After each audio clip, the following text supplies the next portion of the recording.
राम राम मंडळी, परत एकदा स्वागत आहे आपल्या एका नवीन व्हिडिओमध्ये.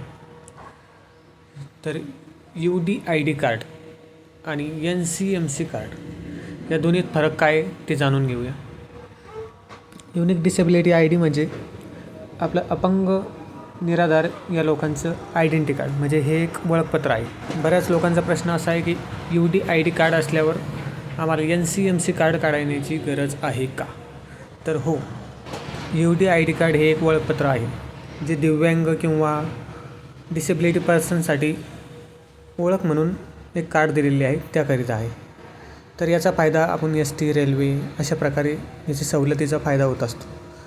परंतु हे कार्ड असेल तरी आपल्याला NCMC कार्ड हे काढावेच लागणार आहे. NCMC कार्ड हे अनिवार्य आहे.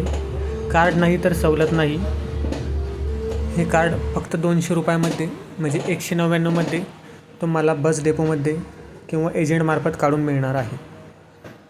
त्यामुळे दोन्हीतील फरक असा आहे की UDID कार्ड हे ओळखपत्र आहे आणि NCMC कार्ड हे या कार्डमध्ये आपल्याला जसे आपण मोबाईलमध्ये रिचार्ज टाकतो त्या प्रकारे रिचार्ज टाकावा लागणार आहे. त्यामुळे तुम्हाला सोबत कॅश किंवा चिल्लर वागवण्याची गरज नाही पडणार. तर अशा प्रकारे दोन्हीमधला फरक होता. धन्यवाद.